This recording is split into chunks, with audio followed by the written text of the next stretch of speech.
This week on The Valley. For a divorce, you started sleeping with a married woman. Oh, your apology to me felt like I thought we were You good. are a clown, dude. The fact that you won't even admit that you have any issues. Jason. Blame everybody for you being a douchebag. Yo, what is up, everybody? Welcome back. Today we're going to be recapping part 2 of the reunion for season 2 of The Valley. Let's get right into it.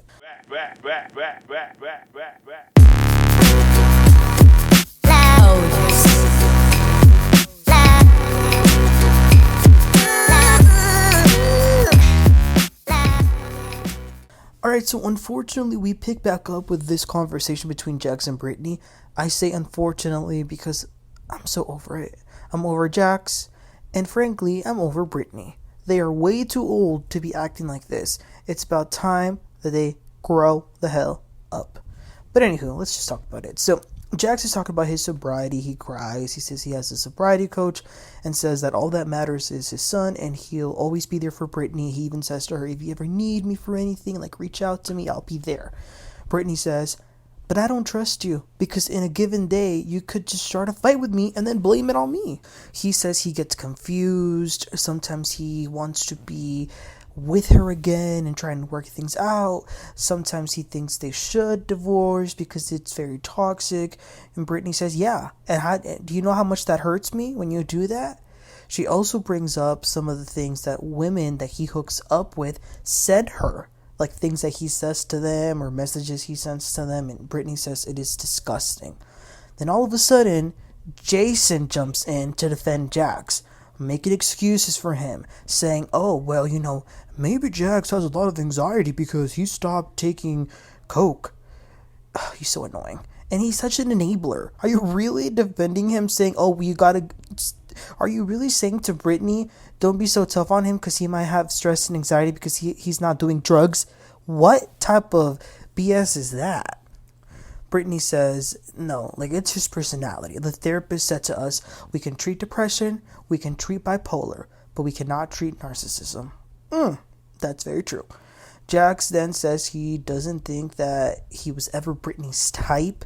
He's been getting DMs from her friends in Kentucky saying that she did all this relationship for reality TV, and that is some BS. One thing I think we can all agree with is that definitely Britney loved Jax. She was very much in love with him, and she stood by him. So for Jax to even try and say that she married him for the show, that is very dumb. And she brings up that he's the one that went up to her trying to get in a relationship with her from the very beginning.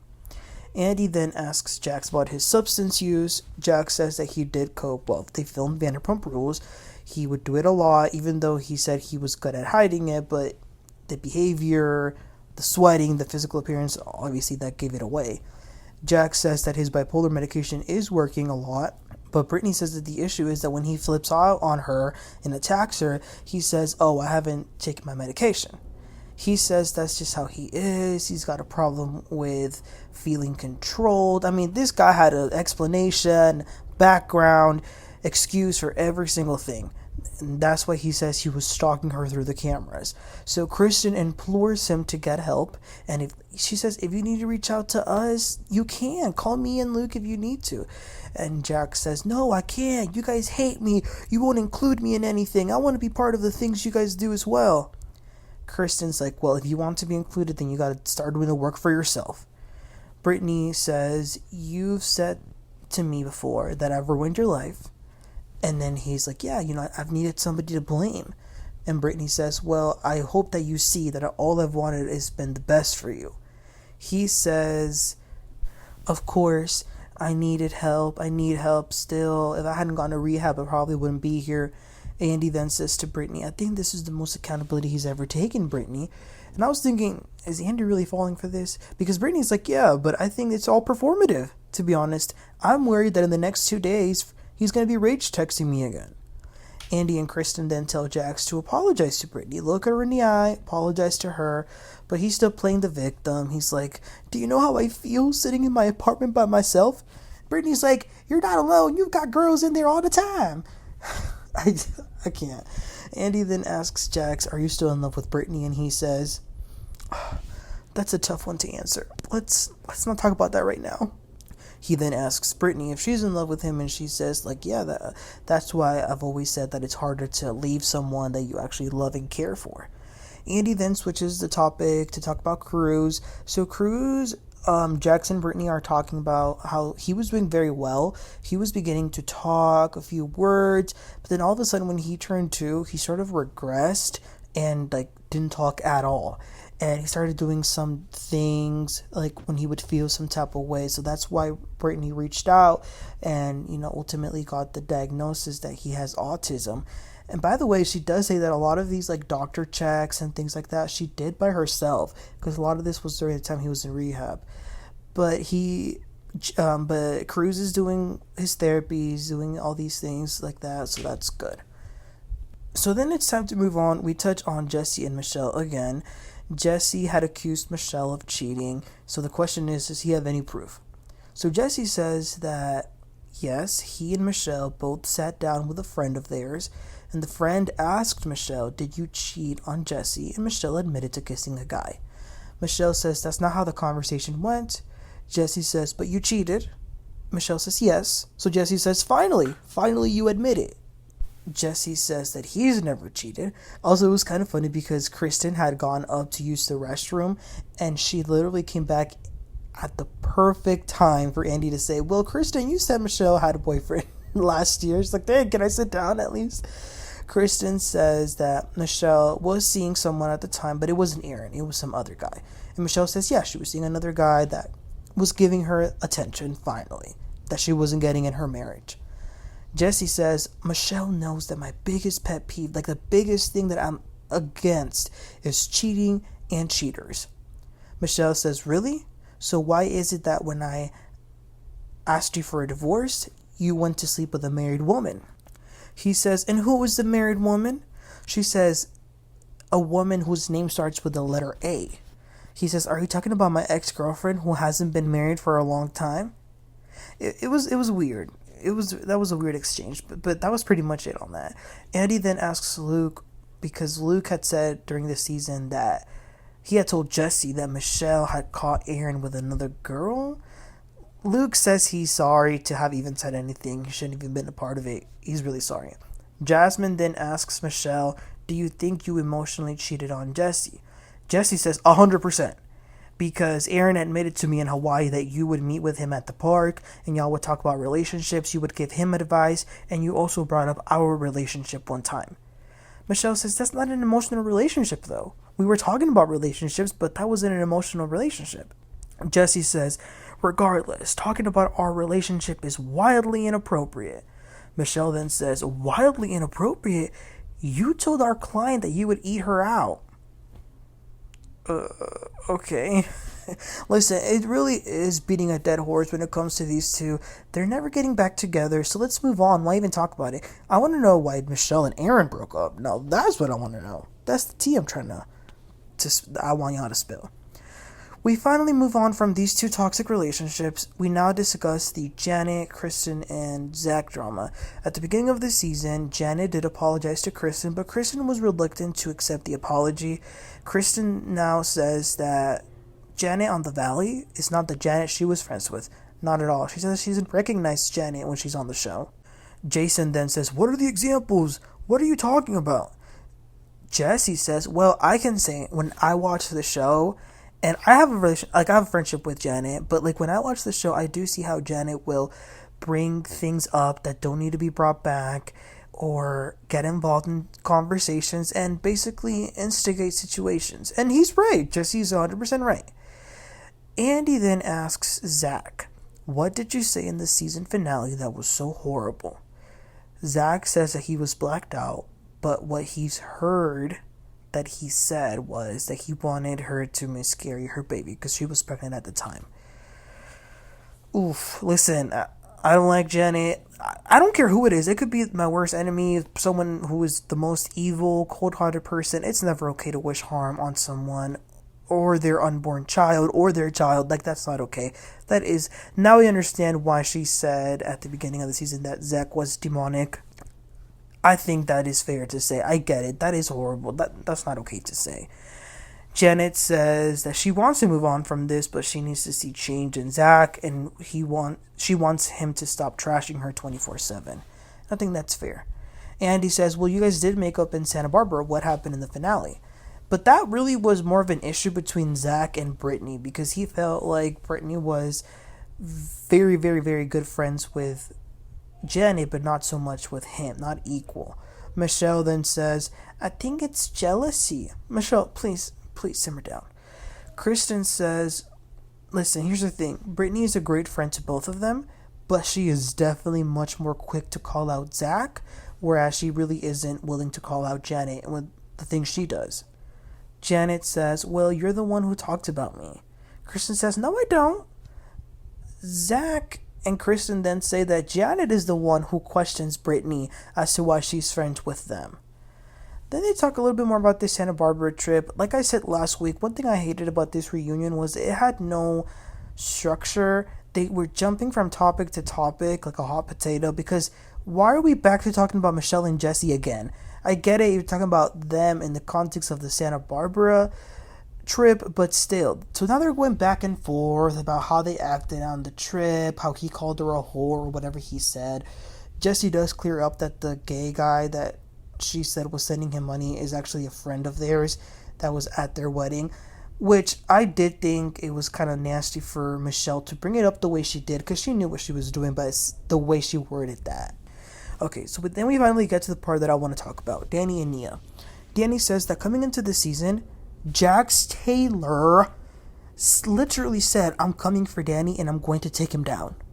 So Jax quickly owns up to it, and he's like, I want to apologize for that. I'm so sorry. You guys have been the best to me. You've always reached out. You guys were truly there for me. I really want to apologize. Danny seemed to get emotional, and Kristen says to him, why did you want to come for them though? Nia says, well, he said that we got too much of a good edit last season and that he didn't. Jax says, well, I heard someone say that y'all were protected, but I'm sorry. Danny says, you were like a brother to me, like I defended you. Jax says, I know, and if you don't want to talk to me, I get it. Like if you don't want to be my friend again, I get it, but I'm sorry. Danny says, well, thank you for that. Andy then asks Danny, why did he take that swig of alcohol in the pantry? He says he was trying to hide it from the cameras. He admits it because the narrative had already began about him and drinking. Andy asks Nia what does she think about his drinking. She says, yeah, listen, there's times that she's not happy about it. Sometimes when he drinks, he becomes funny, but there's also times where he becomes annoying and not great. But he does have kids. He does have responsibilities, so he's not doing it every day, but they've definitely had conversations about it. Jason then comes into it and he's like, well, that's great, you're defending your man, but you've made Janet to be the boogeyman this season instead of taking accountability. What did Janet do? Can anyone explain what did Janet do? Nia's like, yeah, actually I can. We loved you guys. As friends, as a couple, we thought y'all were great, but it's definitely the place where it's coming from. Janet is the only one who kept perpetuating this narrative, especially when the people involved are already done. Janet says, I told you I would support you, but you bit my head off, and then Danny called me a snake, so of course I came back and brought it up again. Danny's like, yeah, I called you a snake after you called me Danny Darko, whatever the hell it was.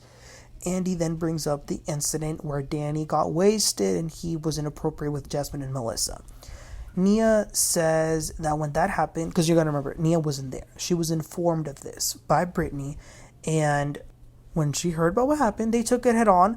They went to therapy, separate, together. They talked about it. They discussed it. Danny says he doesn't remember anything of that night either. He was blacked out. He knows what happened as well because Brittany told Nia. Danny says that when that happened, he immediately reached out to Jasmine.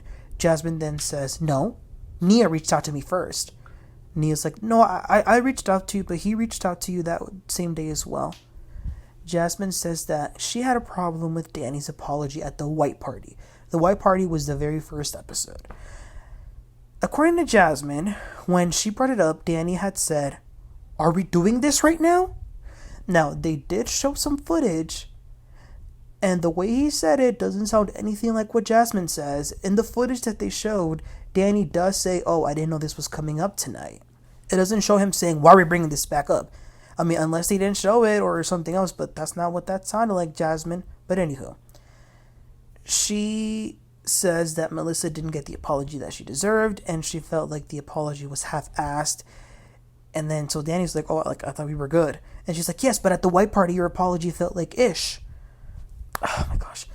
Why is Jasmine holding on so much into this specific apology at the very beginning of the season when he then apologized a whole lot of times? So why pigeonhole the white party apology? I don't get it. Because they even had a deeper conversation again. Remember when she was talking about, oh, I felt like if I was in a straight relationship, it would have been taken more differently. So for her to be so focused on the white party apology, it just felt a little weird. I don't know if she's trying to be a little bit more relevant on the show, get a little bit more screen time. I don't know. She then thanks Jason for having her back. He then pretends to cry, and he's like, I'm trying to hold my emotions because that interaction with Danny, that was disgusting. And then he says, Jasmine clearly felt some type of way about it. And for Danny to question why she brought it up, Danny says she got an apology, and he says, I apologize, and I will continue to apologize if I need to, because I really am sorry for what I did. Jasmine says, like, yeah, but Danny, even in the after show, you said, like, why did I bring it back up? Danny says, I never said, why did you bring it back up in the after show? I said, why did Janet bring it back up, not you? Jason then says to Danny, you are a clown, dude. You blame everyone.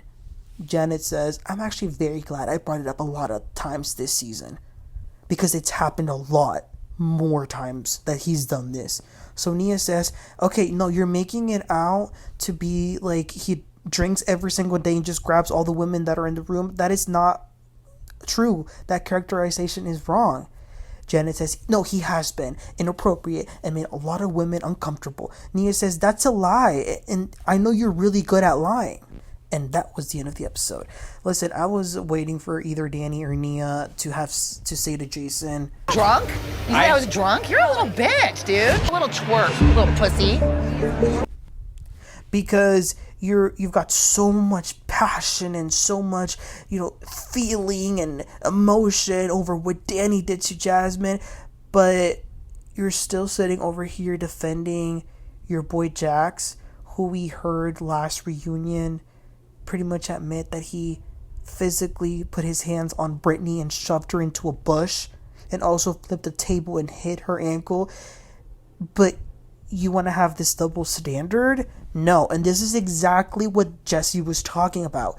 Janet getting involved in something that has nothing to do with her. I'm getting ready for Danny and Nia to end these two clown.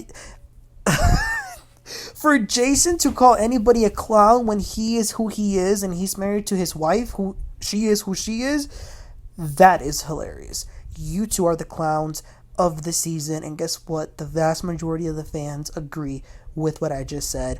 Nobody likes y'all. Y'all have no charisma. Y'all suck and suck the air out of the room that y'all are in. Anyway, you guys, let me know what your thoughts were about this second part. Please don't forget to like and subscribe, and I'll catch y'all next time. Y'all have a great one. Bye.